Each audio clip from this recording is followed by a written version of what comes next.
Hello, I'm Jesse McAnally. And I am Andrew DeWolf. And I'm Brianna Jones. And welcome to Musicals with Cheese, a podcast where I try to get Andrew and Brie to like musical theater. And Andrew, we have a returning special guest. I feel like we have a lot of returning special guests, Jess. This would better be really special. I mean, this is really special. It's been a while since she's been on, and I've missed her so much.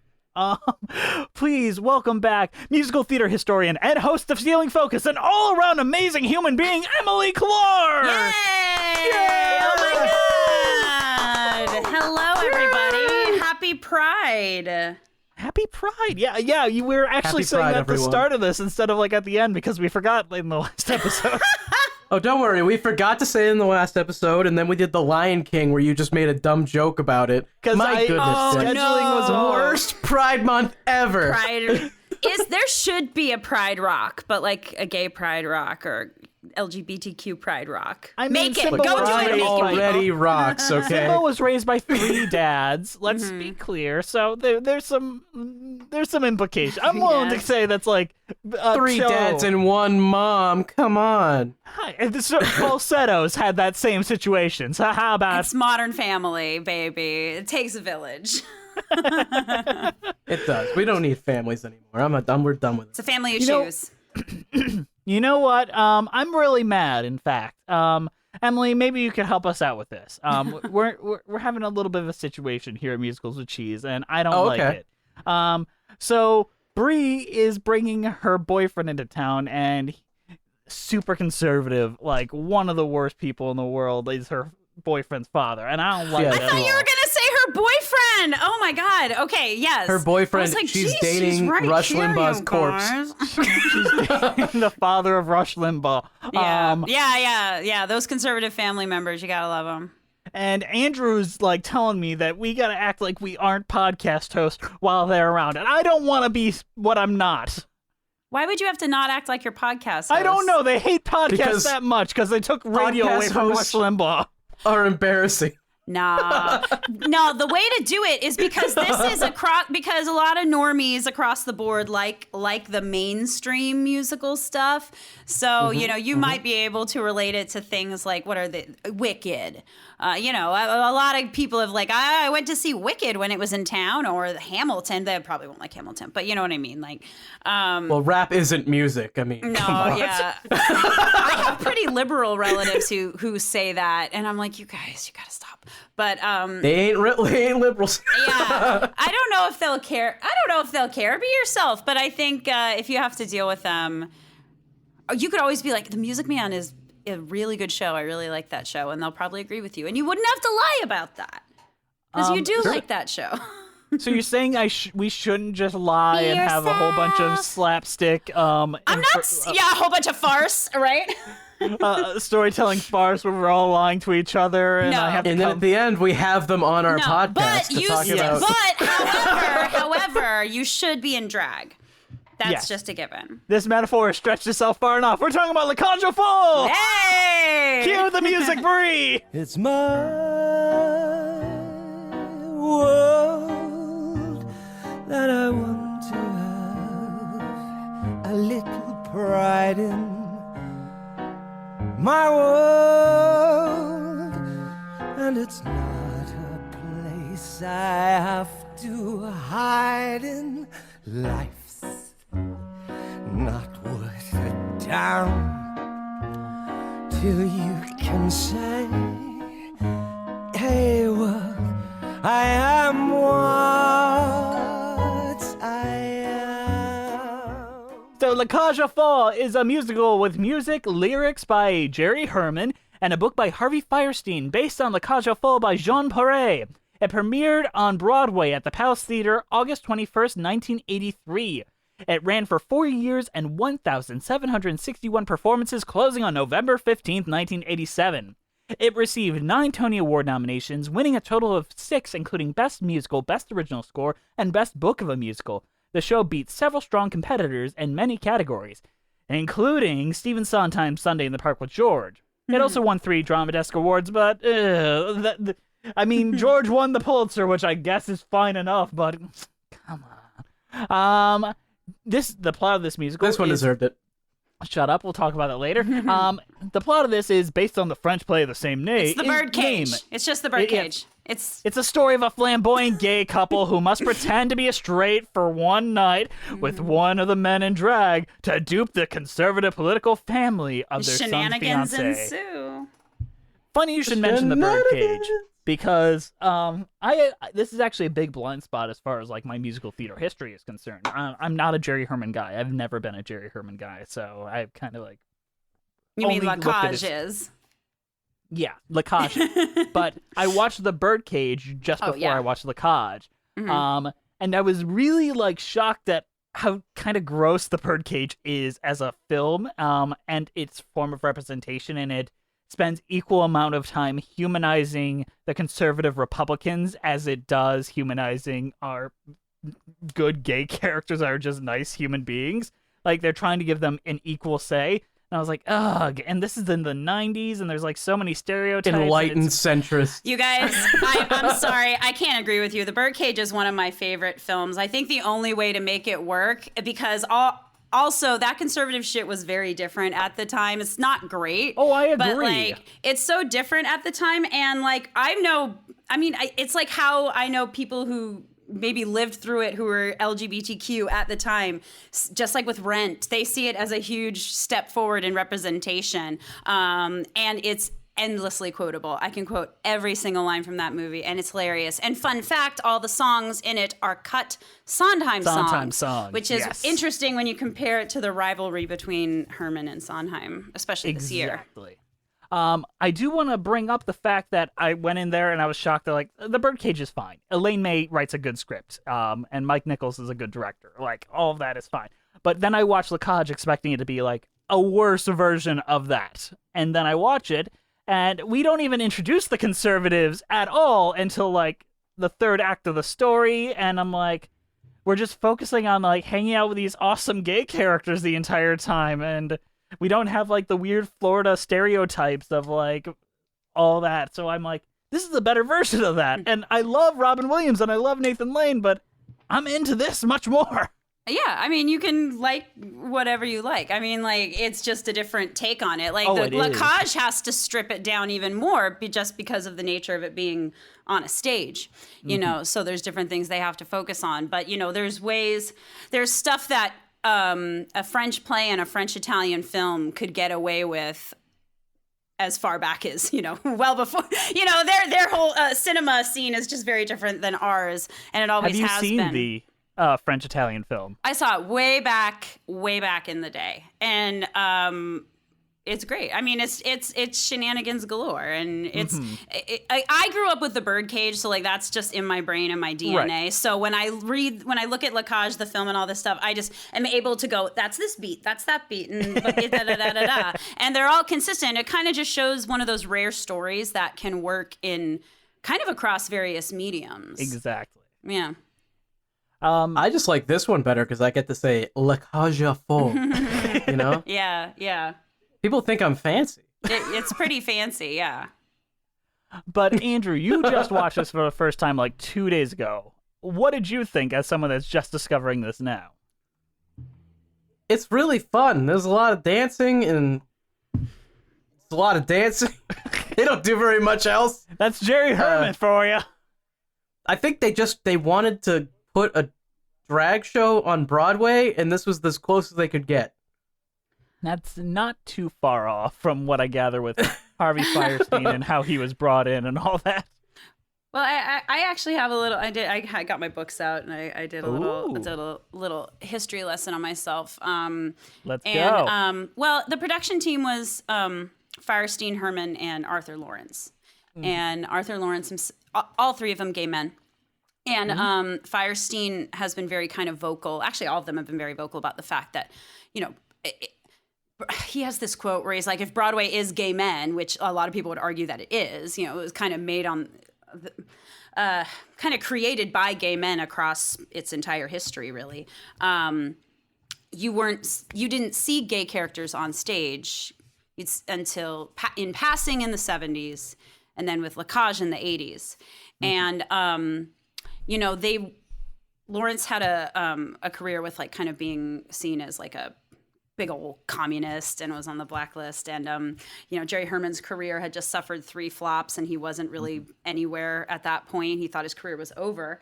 And they wanted to create something that with a message, but that wasn't like with the message bearing, it's the 80s.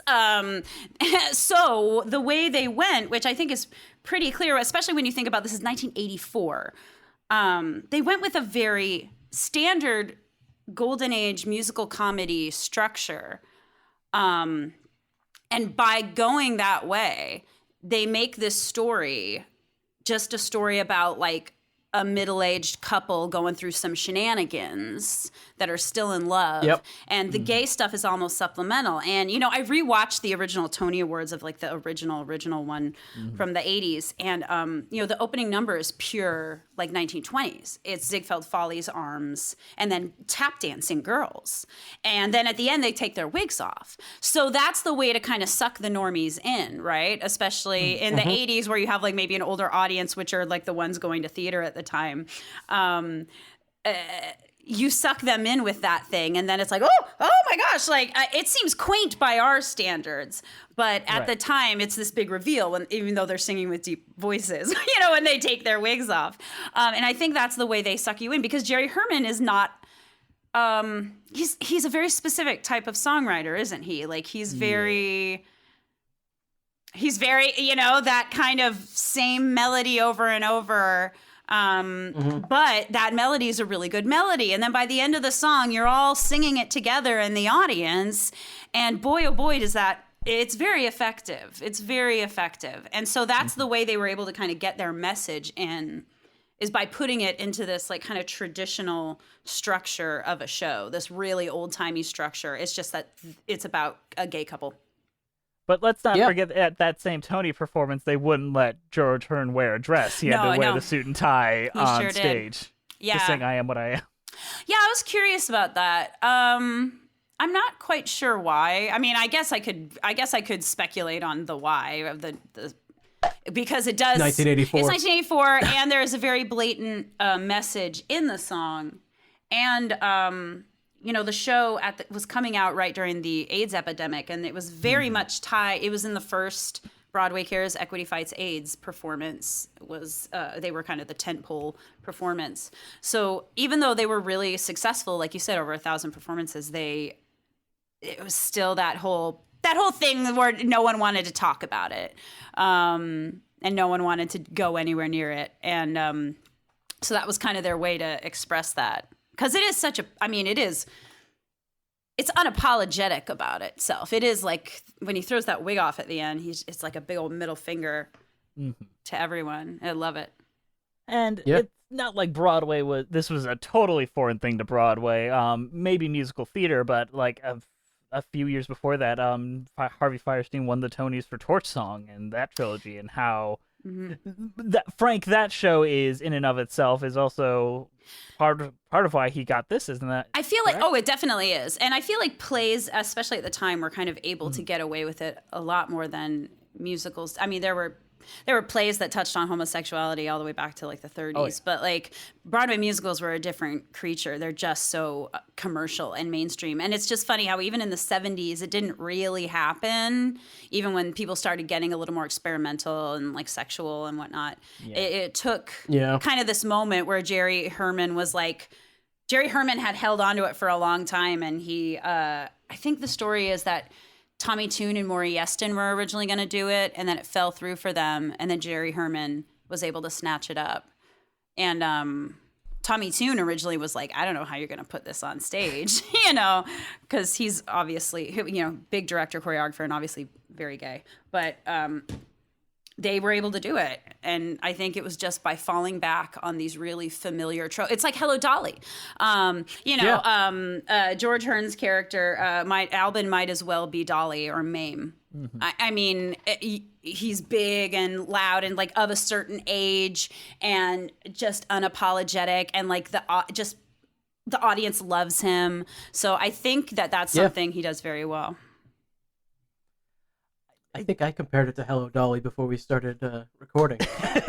Yeah. I mean, I was like, it's similar to that. Yeah. It's a vibe. Jerry Herman has a vibe to it. Is there a reason why Arthur Lawrence was never the one to contacted or tapped to do the book writing? Because he's like the one that wrote the best book of a musical ever, Gypsy.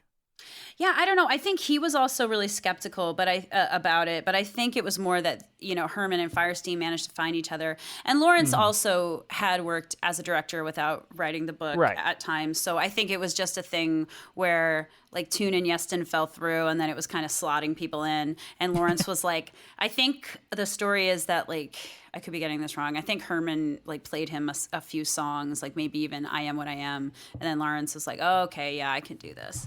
And he was very aware of how he was kind of controversial, so they wanted the message to be, I don't want to say subversive, but like so subtle that there's a message, but the message is that the show exists, and that this shitty family needs to kind of learn to accept this other family, and that sometimes you have to marry into really shitty family. I don't even think like the shitty family. They don't learn to accept them though. No, but like there's hope because the daughter, I think, is, and it's like hope for like the newer generation. At least if you want the honest thing, I think the son needs to accept his family for who they are. But which isn't that the I think the lesson? real arc. Yeah, that is. That is the lesson, and he does by the end, apologizes and all that. Yeah, which is probably why the birdcage messes with me so much, because the son doesn't really learn a lesson in that one. He just kind of, that's my dad, whatever. Never apologizes. I think that's part of the reason why I think arc-wise this hits me a little harder, and especially because Jerry Herman's tunes are pretty good too. I really don't want to like this musical as my other problem because I love Sunday so much, but. Well, here's for me, Sunday is that kind of musical that never wins the Tony for Best Musical, like never does, and that's not weird to me. Absolutely, The Cage did and should have won Best Musical, especially in 1984. But Best Score still gets me. Best Score is what gets me. I don't think it's a better score than Sunday in the Park with George. That's just my opinion. I think it's very good. I think it's very wonderful and a lot of fun. But Jerry Herman has his style, and Sondheim does too. But Jerry Herman really, and this is the kind of the tragedy of Jerry Herman, I guess, is that the few times he tried to step out of his lane and do something a little darker, like Mac and Mabel or Dear World, it just tank, just didn't work. So La Cage was different for him, but almost going back to a similar formula of songwriting that was popular in the golden age, even by the 60s was falling out, even though that was when he started hitting. There's not many musicals in 1984, new musicals in 1984, the 80s in general, that kind of sound like La Cage aux Folles. It seems like an older show than it is to me. I mean, basically, it feels older music-wise and plot-wise. Sure, yeah. The themes in it feel very modern, I'd say. Yeah. I agree. Yeah. But also, the music, if you've heard MAME, you've heard what you can probably get. Like, look at this. This is literally just the artwork from MAME, just like Hello revised a little Dolly. bit. Like, you hear The Best of Times is now, and they just sing it over and over and over again, which is what they do in MAME, which is what they do in Hello Dolly, it's what they do in all those shows. And there's a few other songs in the score that are like that, and it's because by the end of it, you're just like all singing together as an audience, and there is a power to that. There is something tangible about that that is kind of based more on emotion, I think. That is definitely appealing to an audience, especially when you're watching these characters that you really like, kind of celebrating themselves. It's infectious. But I do think a big problem within many of Jerry Herman's musicals is the second half kind of falls. Like, you get to that peak and then it's like a really quick parabola down. I don't know if I agree. Yeah, I don't know. I think the second act it's always just the same formula. It's just like they kind of wrap things up kind of pretty quick. Yeah. I mean, there's no court case or anything, but... No. I like them bringing in the Rush Limbaugh clone, and then they scold him for being a horrible person or whatever. Yeah. And then they do the big dance at the end, and I mean, come on. So much for It's Tolerant fun. Left. It's fun. Dude, the tolerant left has never existed. Yeah, you're right. It is fun. It is a this show is so much fun just in general, and it's just so relaxing. Like the conflict is so like milk thin. Like you're just like there's no Milk thin? stress throughout it. Milk can Like be the kinda skim thick. of milk. Water. I think you're saying water. Milk thin. I love it. The conflict is milk thin. I'm so fucking tired. I guys. mean, again, but that's I think another thing that makes it kind of like that old familiar style of musical, because that's kind of what musicals used to musical comedies used to be. That whole you're not really there for the plot. You're there to watch the songs and watch the dancers and kind of see stuff like that. And not that you're not there for the plot, but I think it pulls from that kind of tradition. It's like audiences at the time would be seeing something incredibly familiar. The only thing that's like weird about it is that the dancing girls are boys and the main couple are both boys. But it's everything else is kind of the same. Obviously, the shenanigans But wouldn't it's such happen if they weren't both boys. But like, It's such a strong political statement, though, in 1984 to do that. yeah, but that's I their don't know. key. But that's their key to make it a kind of everything else around this couple, making it traditional, makes it like a good foot in, like them doing the song on the sand. You know, Jerry Herman was really worried about how that would land, you know, when they did their out of town tryouts, you know, this couple acting kind of openly romantic, and it ended up being universal because a lot of old couples have moments like that together. And so that was the way it transcended. I hate saying like, oh, it didn't hit you over the head with it, but it didn't. Like it was a subtle way to kind of introduce this new normal, or this thing that should be It's a new normal. I think it's really good as political advocacy in that it takes the old formula and it just does this with it, and it doesn't hit you over the head with it, but it does hit you somewhat, though, because they introduce the conservative character at the end as the antithesis, as like, you know, if you react poorly to this, you're this guy. You know, Yeah. and then everybody scolds him, and they're like, "Wow, what a terrible person." And it helps. It helps that he comes in the second act too, because you haven't gotten the time to know him. So yeah, it makes it so that he shows up to kind of be a foil to this whole situation. Yeah. Where do you sit on Jerry Herman musicals, Emily? In general, like personally, you. I mean, I know what they are. Like, I would never like sit there and be like, oh, I gotta listen to some Jerry Herman and just like get in my feelings. Like, no, like I don't think I really. Well, okay, when I was younger, he's great if you're younger, and like again, those kind of older timeless musicals are great intros to kind of the bigger world of musical theater outside of Baby's First Broadway. yeah, like outside of like Wicked or the mainstream stuff that like your mom would take you to. And so like I did Hello Dolly in 7th grade. And so I remember listening to it a lot then. And I really loved it. And, you know, I hadn't listened to it in a long time. And then I saw the tour of the revival with Betty Buckley. And it was fun to watch it because I was like, yeah, this is funny. Like there's some is solid. really... Yeah, there's some good book moments. There's obviously great songs. I still like Elegance is still like one of my favorite. I think it's such a funny song. But like I he's not difficult. You don't have to think too hard with Jerry Herman. No. Like, and I think that there's merit to that, to the escapism of it all. And it's not pretentious like how like maybe Andrew Lloyd Webber escapism might be. I think it's just kind of like good old musical theater in a lot of ways. It's cheese. It's the cheese, and It's the cheese. We found it. yeah, we found it.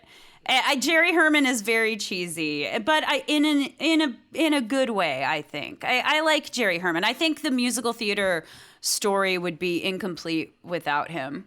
And to kind of write the shows he did, kind of in eras that were post their peak, is kind of interesting.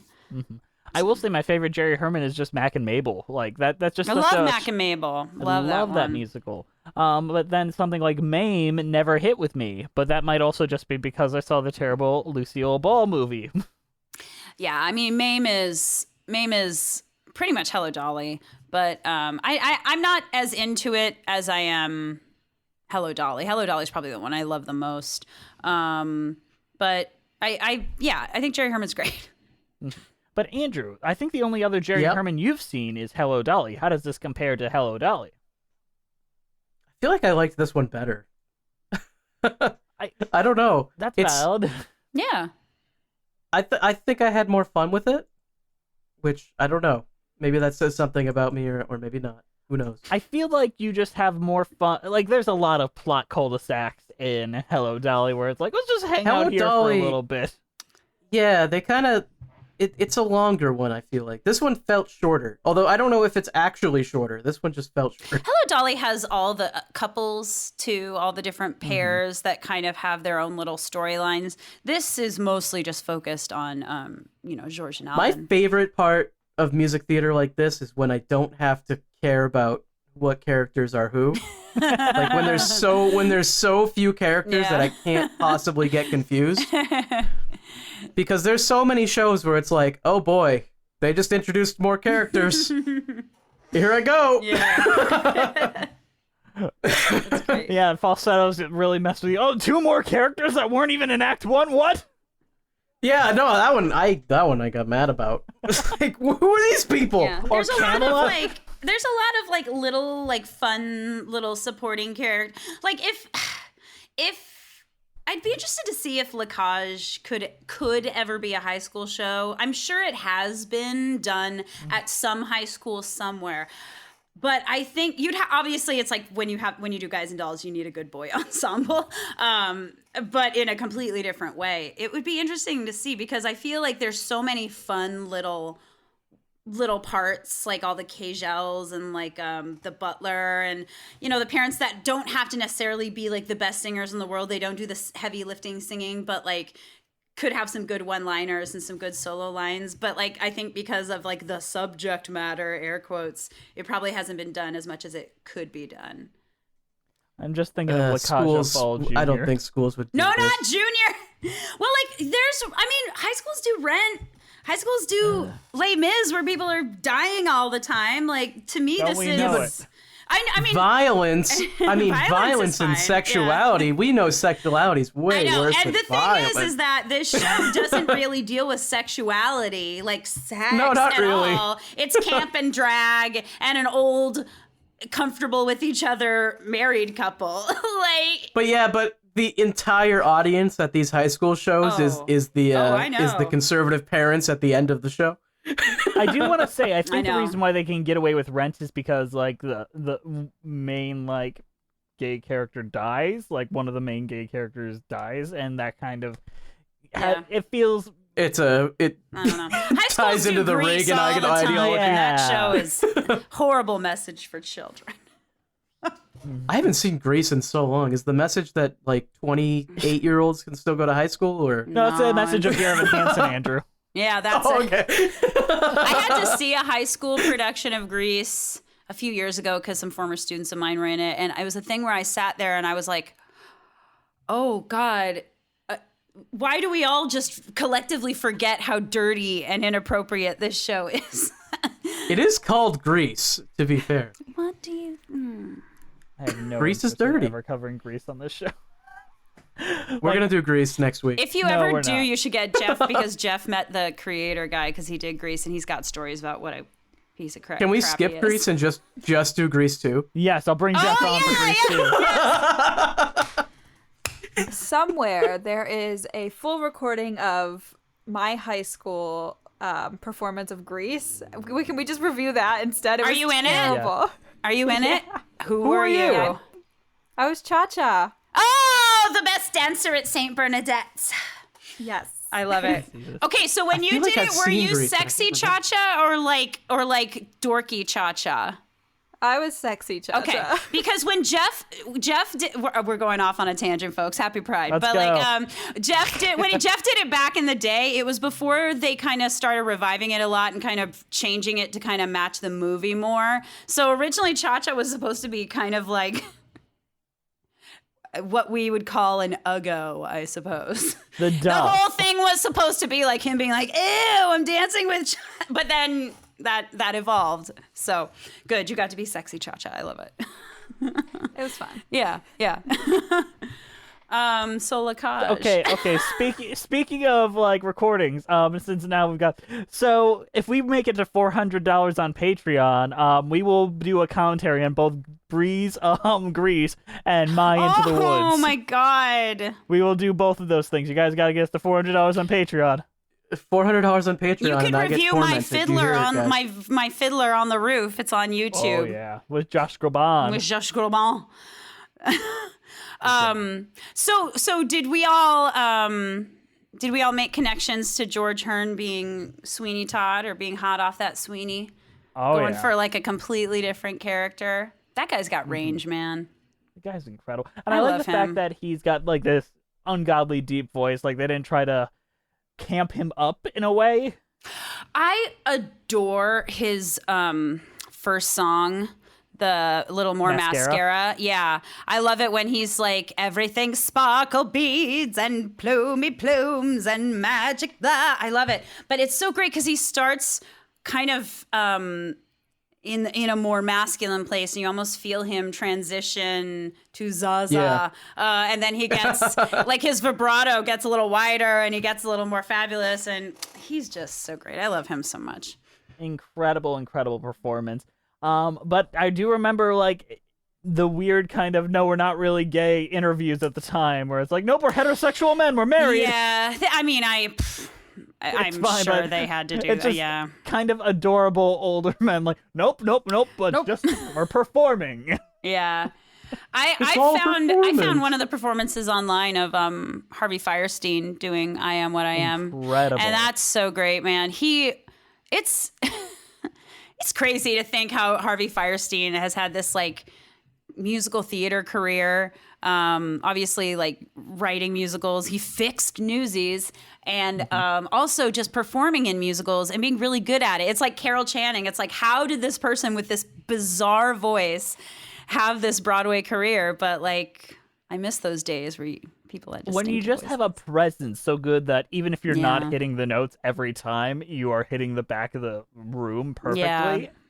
Yeah. Like The it is theater not the part. most it's not the most beautiful I Am What I Am, but it is the most heartbreaking I Am What I Am. Yeah. I love I Am What I Am because every time I listen to it and he goes, he gets to go and open up your closets. I always want to finish it with everything's coming up rose.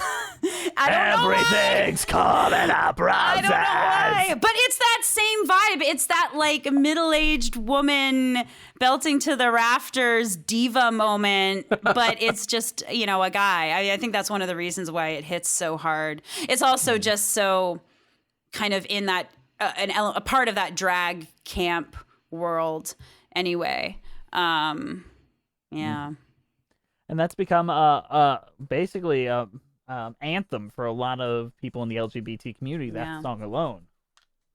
But you know what? I feel like we've talked a lot about what we think of this musical. It's time to compare our opinions to those of the theater critics when this show originally came out, and revivals. It's time for previews! It's time for previews. It's time for previews. The New York Times critic Frank Rich said of the original 1983 production, "Lacage au fleur." I can't say it. Au fond. Lacage A full.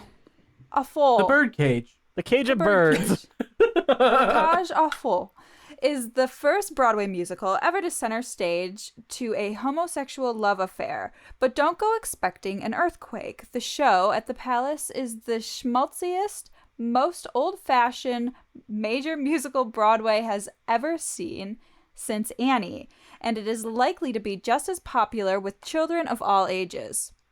Were you hoping for a little more? I must confess that I was.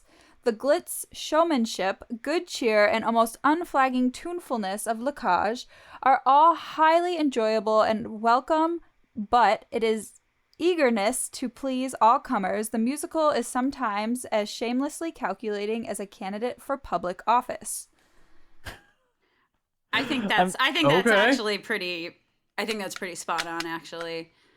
I think that's why he's right. Like, and I'm sure there were plenty of people, especially at a time, the 1980s, where there was starting to become more representation of gay characters on the stage, albeit more on the play side. I'm sure there were a lot of critics and New York people in the know who were looking for something a little edgier. So that makes total sense to me. And it's not. And the reason why it lasted so long was because it wasn't. And that's a different kind of side of the coin, I guess.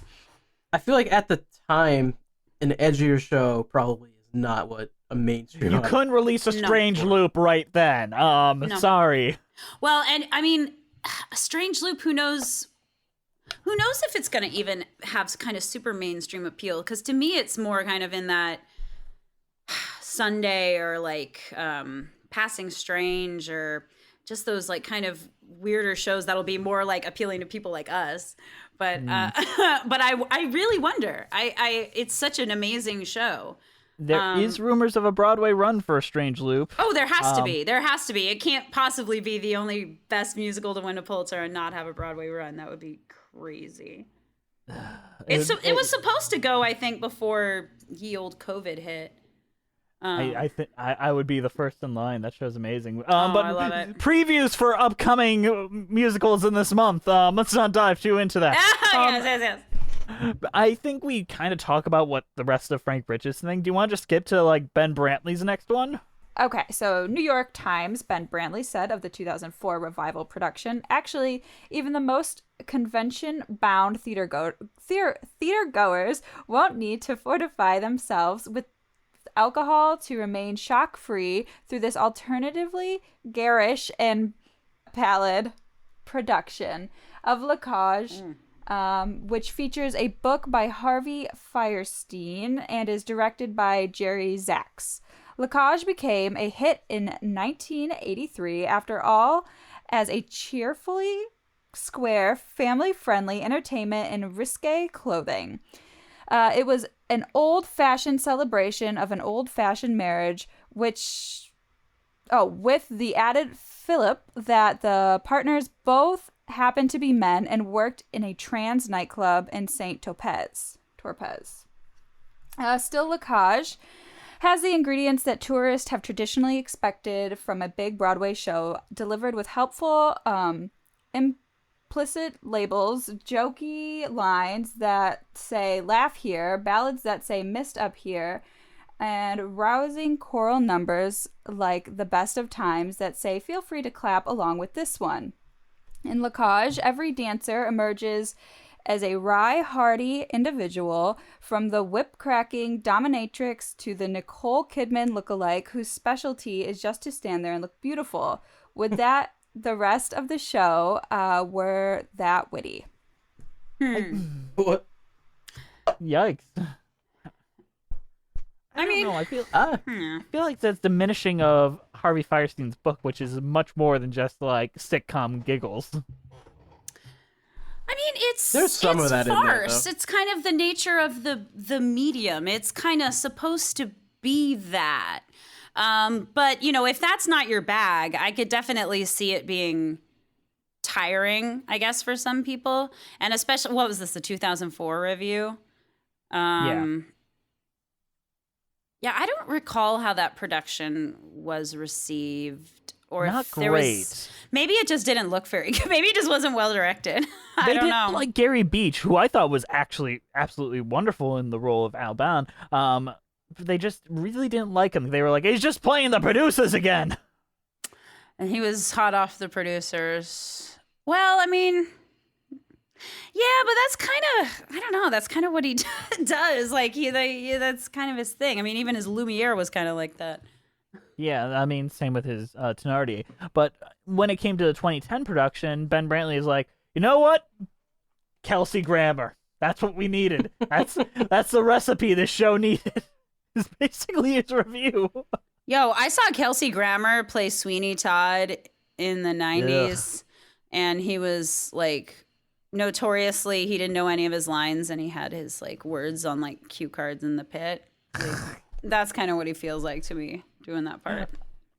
you know, the best comparison in that performance is, do you remember when Anne Hathaway and James Franco performed at the Oscars, Yeah. hosted together? Yeah. That's Christine Baranski and Kelsey Grammer up there. Someone trying their best and someone not trying at all.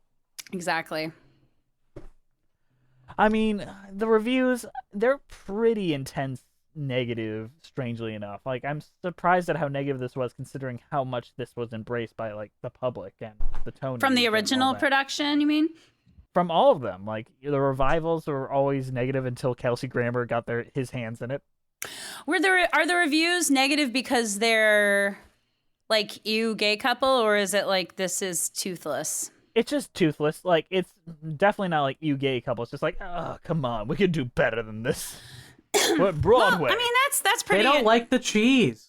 I think that's very interesting though, because it does show that, you know, this, again, New York theater community, a lot of the reviewers, you know, a lot of gay men making these shows, and then it's interesting to kind of perpetually kind of want more from this show when it's kind of like, it is what it is. It had to be what it is, I feel like, in order to be that step to get to maybe a more inclusive place that, you know, we're still obviously fighting for. But, you know, that's why so many LGBTQ people who were around in the 90s, you know, who are maybe a little more closer to my age or older, you know, have such a fierce connection to Rent.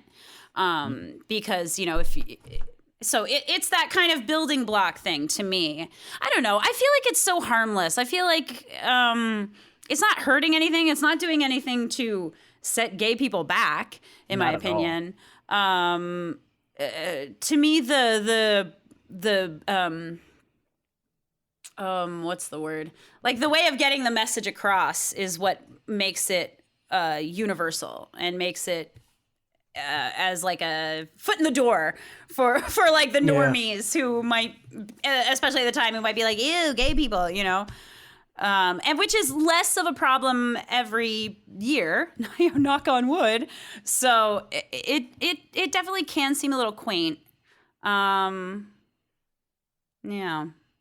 I do want to say that this ages shit even better than most stuff in the early 2000s, despite being like nearly 40 years ago. That is true, and I think again, it's because it's telling a certain story. It helps that it's again in a drag club where these men have an excuse to kind of be this flamboyant and to be like putting on a show. So I think that does help, and almost the lack of being super specific about. I don't know, their relationship. You know, they're in love. They fell in love. They talk. They reminisce and they talk about their relationship, of course. But like, because it's kind of universal across any couples, I think that's what makes it so that so many people can are drawn to it. Just a really fun show. Yeah. I don't know why people are, or at least not people, but critics are Well, it seems dragging on it a little bit. But I don't know. It seems like it's kind of more snooty people being like, we need something edgier. And it's like, You don't always need something edgy. You don't. And obviously it was a big ol' hit. Like there are plenty of musicals that the critics don't love that are beloved by audiences. And, you know, this show has had so many revivals and so many productions. And it's a great regional theater show and a good community theater show. Like, you could do it in a lot of places if you have a good costume budget. Also, it's just fun. What's wrong with fun? There's nothing wrong with fun. And the songs are good. They're good. You know, they're not dour. They're not preachy. They're all triumphant and fun. And yeah, like the biggest message song is a perfect Act 1 finale that the audience, you know, you stand up and applaud at the end of. And it leaves you wondering what's going to happen next, which I think is what you want from an Act 1 finale. Speaking of wondering what's going to happen next, how about we go into a mid-show and leave people wondering what's going to happen next? Oh! All right. Wow, transition expert. Throw off the wig. Ah! All right, we'll be back in a bit. Enjoy these commercials.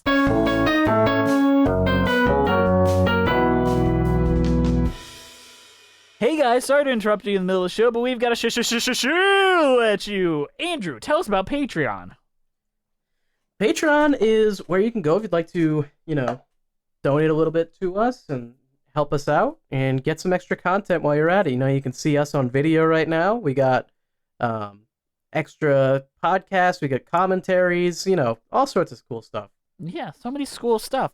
Our current patrons are Terry Needleman, John Donna, Leighton Ackles, Danielle Renix, Justice Stampede, Ewan Cassidy, Taskier, Fire September, Monica Thoreau, Mina Maniri, Brent Black, Haley Murray, B-Way Flicks, Nathaniel Stacy Coombe, Joseph Evans Green, Carrie Ahern, Mary Lou Choquette, John Vanels, Heck You, I Go By Elijah Now, Russ Walker, Musical Hell, Emily Gracie, Andrew Van Barson, Tablan, Kyle Summers, Janae C, Christina Francis, Scootin, The Technicolor Dreamcoat, Liz Lim, Corey Wilmarth, Allison Stellar, Nothing Is Certain Except Beth and Taxes, John Vanels, Thespian, Ren Cullen, Wait in the Wings, Spectacle Machine, Jacob Stroop, Rafael Martinez Salaz, Robert Benjamin, Rachel T, Jessica T, Genevieve Hartnett, Cass, Mitchell Young, Chai Teacup, Hayden Wilder, Katie McDonough, Stackus, Timothy Keys, Jeffrey Machado, Jacques, Tim Van Essen, Jesse Taylor, R. Elliott, Chris Marcotte, Alexandria Singh, Mimu, Kiji Marie Anastasio, Trevor Lopez, and Sierra Moncrief. They give us a little extra financial support that helps us keep the lights on here at Musicals with Cheese. If you'd like to join them in supporting us and get tons of fun perks, such as page-only commentaries, episodes a day early,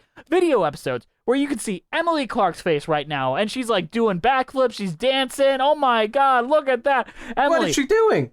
I can see right on the tip of your lips. I can see it right now that you want to tell them to join our Patreon. I can just see it. Join the Patreon.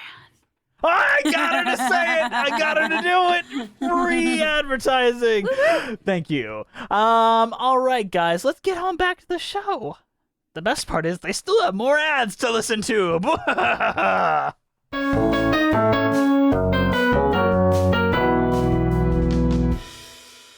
When life is a real bitch again, and my old sense of humor has up and gone, it's time for the big switch again. I put a little more mascara on when I count my crow's feet again and tire of this perpetual marathon. I put down the John seat again and put a little more mascara on. Let's talk about Alban's I Want song, Mascara or a Little More Mascara, which is incredible and also frames Alban as the central character, the main character here. Definitely. I love that moment. I love him, in front of his vanity. It's it's like Dolly coming out and doing I Put My Hand In. It's like, here's who I am. Here's what I'm about. Here's where I stay. You know exactly who he is by that song. And, my gonna be 40 in a few years ass can really relate to a lot of this song. This whole I suck it in, I put some makeup on, and then hey, I can take on the world. So I think that's a pretty fun, relatable feeling. I like the build the song has as well. Yeah. I think it's really good. And visually the build too, the transformation on stage. Yes. And I'm just imagining, if you get one of those things wrong, in the setup of yourself, you're just kind of fucked for the rest of the song. And, that is a physical transformation. And it's incredible. Yeah, I really love that song. Oh, yeah. I can't think of another I Want song that really functions in this same way. Well, I don't even know if it's an I Want song, because, I guess it's just, it's more like... This is what I do. This is the I Am song. Yeah, not quite I Am What I Am, but because it's him just being this is my routine.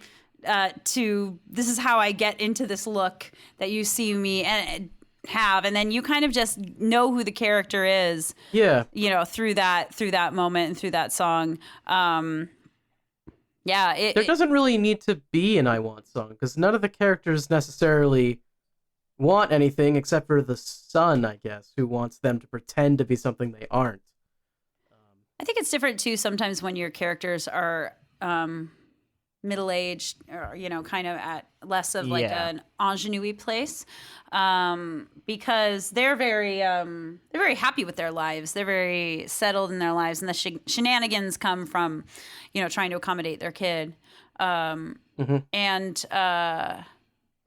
yeah, I was just thinking the Sun kind of has an I Want song. A lot of their stuff is like, this is who we are, this is or looking back, or reminiscent type songs. Like even The Best of Times Is Now, a lot of like wistful and nostalgic kind of tunes almost, which I like a lot. I guess we should talk about With Ann on My Arm next then. And also the With You on My Arm, like much cuter reprise right afterwards. Who else can make me feel like I'm handsome and tall? Who else can make me feel I'm on top of it all? I found a combination that works like a charm. I'm simply a man who walks on the stars whenever it's out on my arm.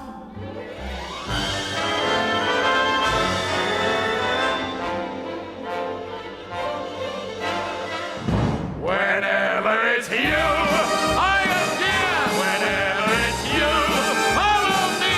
Whenever it's you on. Whenever it's you on. Whenever it's you on my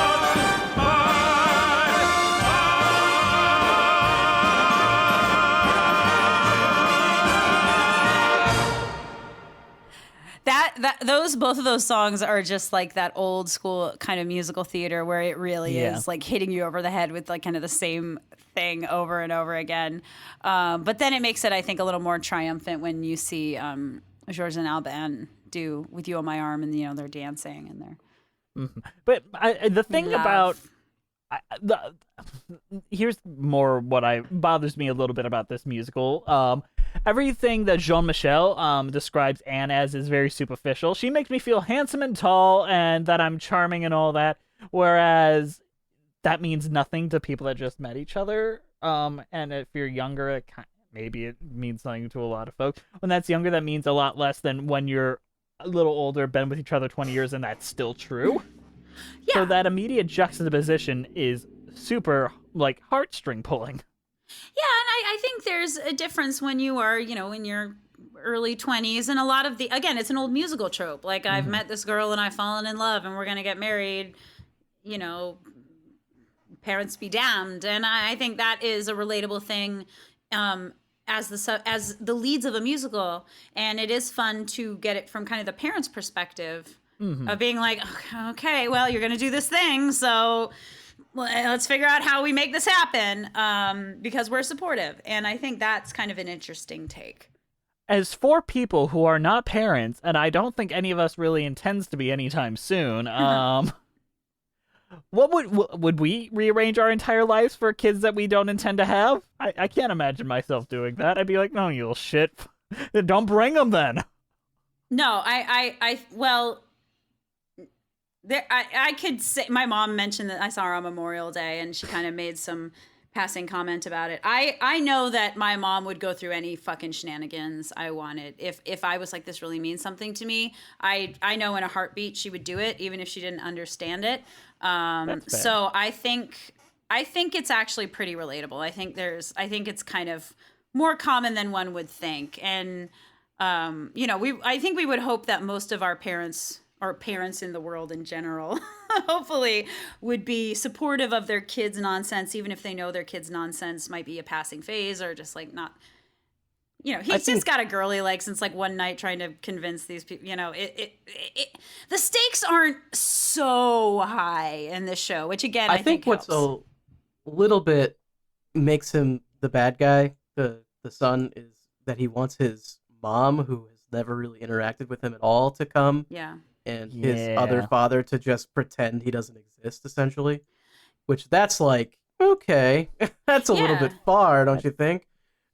It's a harsh lesson. And, it makes me kind of wonder because, like, we're talking about a musical, sorry, a movie that's from the 70s and a play that's from the 70s and a musical in the 1980s.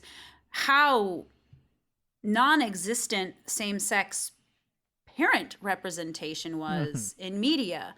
So I almost kind of look, we wouldn't have conflict if the son didn't do this stuff and then he learns his lesson at the end.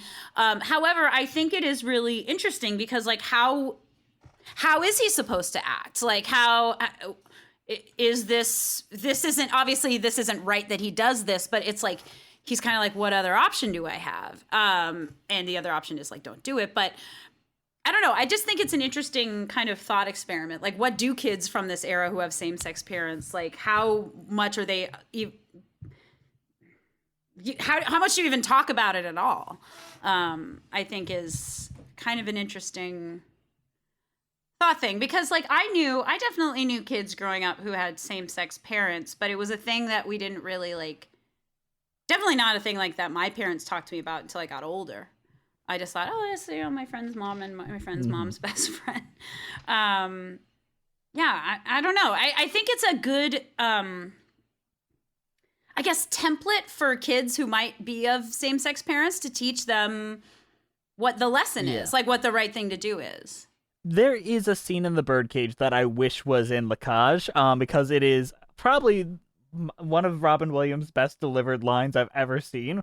Where it's like I had to spend like 10 years of my life trying to figure out who I was, and I'm not gonna go back pretending that I'm not this person. Fuck the senator. I don't give a damn what he thinks. Yeah, and then exactly. I want that moment so badly for Georges or Alban to have in this movie. I just really want someone to be like, you know what, fuck you, kid. Just even for a brief moment, it's like, it took me a while to figure myself out, and you're gonna throw me back in. Well, I think that's kind of what the end of I Am What I Am is, because I think there's that confrontation with him right before that. And then that other song, what is it? Look Over There. That's what that song is. That's Georges being like, no one has loved you like this, like this person has loved you like a parent. And I think and then it's very sweet when he reprises and kind of apologizes. So I think it's more like I don't know, like a morality tale almost in that sense, or it's giving you a good archetype to teach you a lesson, because then kids of gay parents can watch it with their gay parents, or kids of any parents really can watch it and go, that's not right that the son's doing this. And then I like it. Incredible. All right, we still have songs to talk about. We I don't know how we went down this I'm not against it. I love rabbit holes so much. Let's talk about Song in the Sing. I believe it was early September. Through the crash of the waves, I could tell that the words were romantic. Something about sharing, something about always. Though the years race along, I still think of our song on the sand. And I still try and search for the words I can barely remember. Though the time tumbles by, there is one thing that I am forever certain of. I hear la da da da da da da da. Oh, that's such a beautiful song. Like, it's the first same-sex romance song that I think ever hit Broadway. Maybe I'm wrong here, but it's the first one I can think It's of. the first explicitly one. That's for sure. There's a few interpretive ones. Yeah, it's not like exactly bosom buddies, but yeah, and it's sweet because I don't know, I love those kind of middle-aged couple like reminiscing about this time that we had. And actually I think anyone does it, where you don't remember exactly the specifics, but you remember like the feeling of it. Again, another kind of universal thing that I think kind of highlights kind of the romance that they still have between them. And also the harmonies. The harmonies. Mm-hmm. So gorgeous. probably like one of the chillest songs in a very bombastic musical where they kind of take a moment to like, let's just talk, let's reminisce for a moment. Yeah. It's good to have that though. Yeah, then you have the anthem song, I Am What I Am, where everyone knows this. Even if you've never seen the show, you know what this song is. You've heard it 1,000 times in 10 different things. I'm sure Andrew's even heard it a couple of times before this. Probably. My world that I want to have a little pride in. My world, and it's not a place I have to hide in. Life's not worth a damn till you can say, hey world, I am what I am. I am what I am. I don't want praise. I don't want pity. I bang my own drum. Some think it's noise. I think it's pretty. And so what? If I love each feather and each spangle, why not try to see things from a different angle? Your life is a sham till you can shout out loud, I am what I am. It is pretty great how the opening number is We Are What We Are, and it's kind of setting up kind of a little parallel, a kind of winky cutesy parallel. It's kind of like presenting it to you like, psst, guess what we are? And then at the end of the act, it's like, no, I'm out here and I'm screaming it, to the balcony. And I think that's a pretty cool, again, it's kind of subtle way through character growth, not preaching, to kind of get an important message across. Yeah. And it's probably one of the top 10 best Act 1 finales ever. Yo, I love a good Act 1 finale, and this is definitely one of the most powerful. And again, like in an era of the AIDS epidemic where the Broadway community was just being completely just losing people left and right, to have that kind of moment, that kind of catharsis, I think is really important. And I think that wraps us up. What else can we end on but I Am What I Am, which is a great message for this entire show. Oh, wait, but what about the song Masculinity? Oh, shit. Yeah, I love that song, but it's a farce. It's a goofy goober song. Again, that is literally a scene There's from the so many Birdcage goof where songs. he's like having, like, where like Nathan Lane is walking with the sandwich and... Sorry, Nathan Lane in that movie is so good. He's amazing in that movie. But I also was thinking about how their little cocktail song, again, just it's that great partner song thing where every character has a little theme, very, very tradition from Fiddler. Every character has a little song, and then it builds so that they're all singing it at the same time. Just a good, standard, classic kind of trope that works really well. 100%. That's all. I just mean, wanted to bring that up. Masculinity is so much fun. It's a goofy goob song. I want masculine toast and masculine butter. I need to walk like John Wayne. It's so funny. Oh my gosh. Yeah, it's pretty I am great. walking like John Wayne, but if he was a little girl. Yeah. Actually, it's perfect. I just never realized John Wayne walked like that. I was reading online that Jerry Herman pretty much quit writing, or actually I was reading one of my books about it. He kind of quit writing new musicals after this because he was sick of everyone constantly trying to like compare him to Sondheim, which seems weird to me. But the thing is, did Sondheim ever comment on that side of it? I feel like Sondheim never comments on any other composer, to be honest, negative or positive. Well, God, I read something and I can't remember exactly what it was. I was reading something a few years ago, and I remember it might have been the Fosse biography, or I kind of underlined it, and it was Sondheim being extremely casually bitchy about Bob Fosse. He was like, I don't know, he saw Follies, and then he was like, oh, I want to do that, and then he wrote this show. And I was like, what?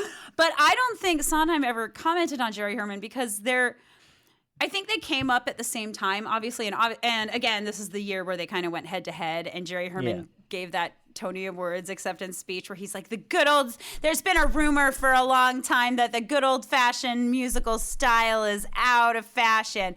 Well, this is to tell you that it's still here. And it's like a good old hummable song can get you through a night. I know. I was like, I see that shade. I see a little bit of that shade. It's okay. Cut to Sondheim in the audience biting his lip. I know. Well, but it's so funny because he kind of kept comparing himself to him. And then he kind of said after La Cage, which was the ultimate of them being compared because of the same shows going up the same season, he kind of was like, I'm done with this. And he didn't really write any new shows ever. But he's a legend, that Jerry Herman. But Sondheim is kind of bitchy. He's kind of bitchy. But we talked with Haley St. James last week briefly about whether or not Sondheim and Bill Finn have ever sat down and had a conversation or commented on each other's work, and I don't think they ever have. No, I think, look, Jerry Herman was one of the few musical theater composers who was actually pretty open about being gay. Yeah. He had a partner, he was always kind of out and proud about it. And then you think of so many men in musical theater history who were gay, who kind of couldn't be. Lorenz Hart drank himself to death because he couldn't be out. And Sondheim has always, everyone knows Sondheim is gay, but his private life has always been an incredible enigma. I've only heard rumors over the years. He's dating a lot of men much younger than him. Yeah. And I've heard a lot about his sex dungeon, but that's it. I hear he has an average-sized penis that doesn't get erect very easily from, some book. Someone had sex with Sondheim and wrote about it in a book. That's insane. Very strange. But that's the thing. It's Jerry Herman has always been kind of, very out there. He's, very much like the chatty Cathy, very much okay with the schmoozing, and the Broadway of it all. Whereas Sondheim, he's the more introspective and, mysterious and definitely holds his cards close to the vest type guy. And their sound is completely night and day. They're just completely different songwriters. So it is interesting kind of to compare them just because they came up at the same time, even though there's not really, I guess they both write middle-aged women really well. Mm-hmm. And they both worked with Arthur Lawrence and all that. They both worked with Arthur Lawrence, for sure. But speaking of different styles, we gotta wrap this up. I didn't have a transition ready. You had nothing. What is our overall thoughts on La Cage aux Folles and our cheese rating? Emily, you're up How first. high can I rate it? As high a cheese as you want. Oh, okay. It's definitely if we're on a scale of 1 to 10, it's definitely a 10 in the cheese factor. But it's the best kind of musical cheese. It's campy, it's fun, it's breezy, it's actually a really good family show in a lot of ways. Really, you can go with your whole family, every single member of your family, and someone will get something out of it. And those are important to have. And it's a great kind of mainstream gateway musical for people who maybe don't know much about the LGBTQ community. This is a really mainstreamy, easy to swallow kind of way to help them know that our LGBTQ brothers and sisters and non-binaries are people. So it's a great musical. I love La Cage. 10 cheeses, but delicious cheese, just freaking great cheese. What's your favorite cheese? What's my favorite cheese? In it? Yeah. Oh. No, just your favorite cheese at all. Oh, just my favorite cheese. I like a good sharp cheddar. Hell yeah. That's a good one. All right, Andrew, you're up next. Your overall thoughts and cheese rating. I had a lot of fun with this show. It's a very, very easy watch. Very fun. Good dancing. I don't know. I had a good time with it. And I'm sure that you will as well if you check it out. That's all I can say. It's good. There's no reason not to check it out. I'm going to give it a Camembert, which is a French cheese, and it's milky, milky thin. There, because gays. Bree, what do you think of our discussion and your rating of that? Fantastic. I am so happy that we had Emily on the show finally. I don't think she's been on since Not since I started. not since you started. Yeah, so I am so been a happy while. we finally got to have her on. It sounds like a very fun show. I want to go watch it now because of this discussion. So I'm gonna give it a French cheese, kind of like Andrew, and I'm going to give it a Brie de Meaux, which is just a cheese that I could pronounce. And your Very name's nice. Brie. Love it. And Brie. And my name is Brie. Sounds really good. I think this is like the perfect kind of cheese. This is like so much fun. So I enjoyed it. I had a smile on my face the entire time. I'm not gonna think about it a ton after it's done, not gonna lie, aside from like, oh, there's some great performances by XYZ actor. I'm like, oh, that moment made me feel a little wistful and happy, but I'm not gonna be like, oh my god, I need to rewatch La Cage. So with that, there's only one cheese rating I can give it, and that is cheese on toast. Because you gotta pretend it's masculine toast and masculine vodka. And on that note, Emily, thank you so much for joining us. You are one of the most wonderful people I've ever gotten a chance to meet. I am so lucky I know you. I love you so much. Thank you so much. I love you guys. Thank you for having me on again. It's so much fun. I love popping on and talking about musicals and stuff with you. Yes, you are so smart. You are a wealth of knowledge and a wealth of humor and kindness. I can't wait to have you on again. Please promote all of your stuff that you have, because you've got a ton. Oh, yes. Okay. So I am, excuse me, I am Emily A.B. Clark on Twitter and Instagram and TikTok and trying it. And you can find my show Stealing Focus on YouTube. I talk about musical theater, just like these guys. Focusing. But better. No, I'm focusing on like reviews and history lessons, and I'm going to grad school for musical theater history right now. So I'm going to get even better at it, I promise. And you can find me also on Patreon at Stealing Focus, and yeah, come find me. Mm-hmm. And do you have any other podcasts that you happen to do? Yeah, I know a few. So I'm also on the Dear Friends podcast with Jess. And yeah, we take advice from listeners and kind of give musical theater suggestions as well with our advice and stories. And it's a lot of fun. So you should check out Dear Friends for sure. Mm-hmm.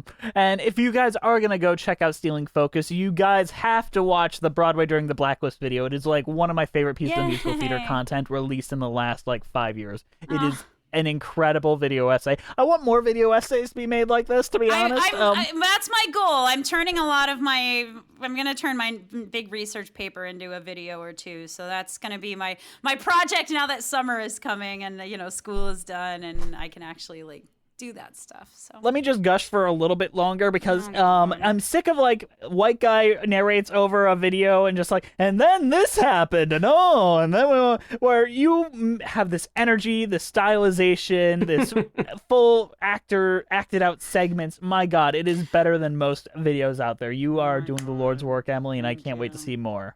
Thank you. And it doesn't hurt when you have a puppet best friend to play Arthur Miller. So wonderful, wonderful stuff. And you know what else is wonderful, Andrew? What's that? Our patrons. Thank you guys for watching. Please follow us on iTunes, Spotify, Stitcher, and Musicals with Cheese. Leave us a review. We haven't gotten a review this month. Please, we want more reviews. Follow us on Twitter at Cheesy Musicals. We're on Patreon, Musicals with Cheese, Instagram, Musicals with Cheese, YouTube page, Musicals with Cheese. Patron-only podcast is Patreon with Cheese. We do stuff there. Our email is musicaltheaterlives@gmail.com. Our title card was created by the amazing Jolene Casco.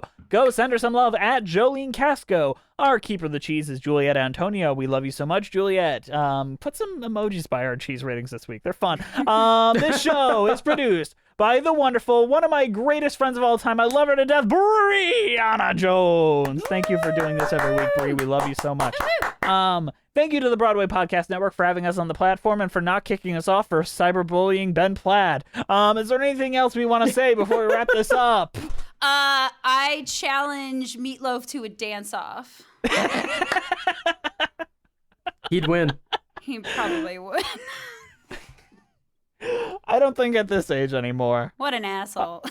That's one of the fucking wackiest things that's ever happened, it's right? The best. It's so funny. I had a lot of fun with Meatloaf. Me and Meatloaf are friends now. No, Papa you're not. Tootie, We bless made up. my soul. Am I right? We made up. We made out. It's all good. In fact, you should all DM him and just bring up Andrew. Yeah, do it right now. Don't do that. Don't please don't do that. I don't care if you do that. Didn't they kick him off Facebook?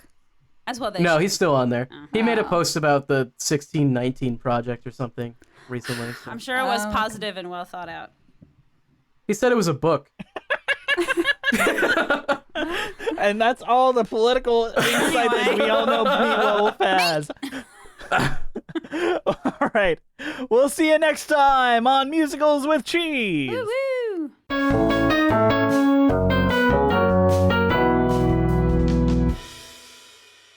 I am what I am, and what I am needs no excuses. Da, da, da. I deal my own hand, sometimes the ace, sometimes the deuces.